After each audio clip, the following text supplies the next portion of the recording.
This is our final topic for the school year, and it is the concept of entropy. Now, you might have thought that you heard of a word before now when we were in thermal chemistry that sounded a little bit like entropy. So let's talk about those two different words that we might be getting confused, and that's enthalpy. Enthalpy is the measure of heat content in a system, where entropy is the measure of change in the order of a system. So enthalpy is a kind of energy. We used it when we were calculating Hess law problems and when we were looking at our graphs to see whether or not a reaction was endo or exothermic. It is the sum of all internal energy flows in a system. We use the symbol H, and we often said delta H. And entropy, on the other hand, is a kind of property. It is the measure of randomness of the molecules. Its symbol is an S, a capital S, and we often also talk about it in the sense of change or the delta symbol of entropy. So enthalpy is a kind of energy, and entropy is a property of the matter that you're speaking of. Entropy is the measure of the number of possible arrangements that the atom in a system can have. So generally, this most simplified definition that you usually will see is that entropy is the measure of uncertainty or randomness. So let's talk about where it falls into thermodynamics. The first law of thermodynamics is the law of conservation of energy, which states that energy cannot be created or destroyed. Once again, the caveat is in an isolated system. If you recall all the way back to one of the very first labs that we did, we burnt a candle and then we measured it and we saw that we didn't have the candle left anymore. And that was because it wasn't an isolated system. Our system was not closed, and so the candle actually changed its form into several different gases that escaped into the air, and therefore we didn't measure it.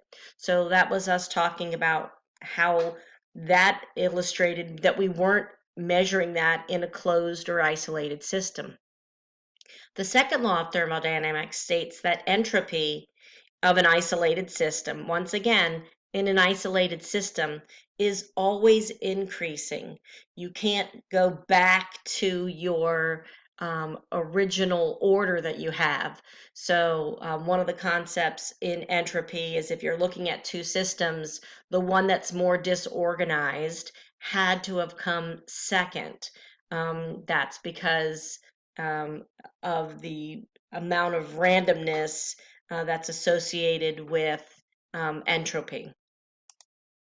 So entropy is the extent or of randomness in a system. It's the disorder in a system.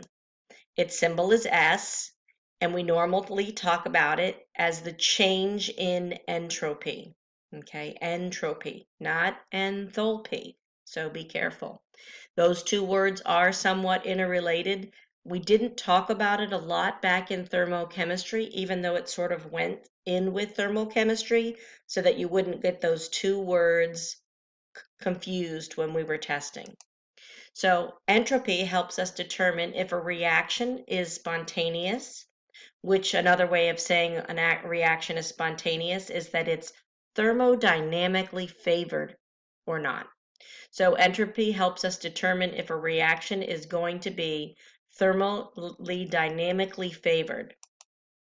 So if we go back to our elementary school images of looking at a solid, a liquid, and a gas, this illustration helps us understand that as we increase the temperature, we also get an increase in entropy.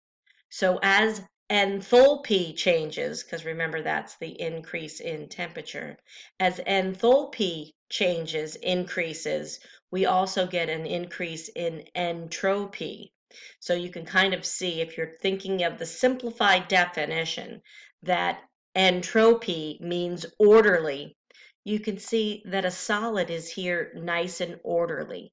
A liquid, the molecules look a little bit more random, and in a gas, of course, there's far more randomness shown in that picture, as the molecules, as you well know from your elementary school days, are bouncing off of that container. So within a state, the entropy is going to increase.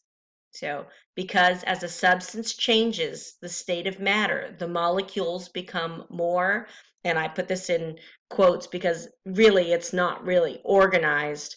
It means more possible configurations. Entropy is more possible configurations of the molecule. But the simplified way to think about it is organization. So the one that's more orderly has the lowest entropy, and the one that's most disorganized has the most entropy. So it increases, entropy does, as we go from solid to liquid to gas. So as you increase temperature, you also increase entropy. So how does heat increase entropy? Remember, when you heat up a molecule, you make it more disorganized because you are making those molecules vibrate faster, and they change their motion. They go from having just vibrational motion when it was in a solid to vibrational and rotational motion when it's in a liquid. And then as molecules translate, as they're bouncing off of the sides of the container, that increase in the velocity causes the molecules to hit each other harder. And this creates more possible configurations of the molecules. And the more possible configurations of the molecules, the more entropy. So entropy increases or decreases in this situation. What is your choice? Got NaCl, and it's yielding sodium ions and chlorine ions. If we go back to our definition of disorder, which side of the equation, the reactants or the products, looks more orderly? Hopefully, you say that the reactants look more orderly.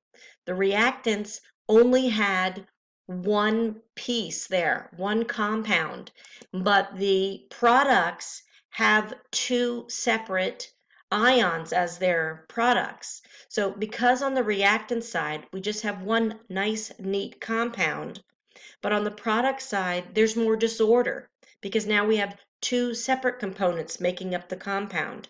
So in this instance, our entropy is increasing. We went from one orderly package to more disorder. So in this question, the answer to the question would be entropy is increasing. Is entropy increasing or decreasing here? Entropy is decreasing here. It's going from two different pieces to becoming more orderly. So the amount of disorder in a system is the amount of entropy. The less organized side is the reactants. The more organized side is the products. So that is a decrease in entropy. On the reactant side, there's more disorder because we have two separate components. But on the product side, we have one neat compound. So all organized together. We could also talk about the states of matter as well.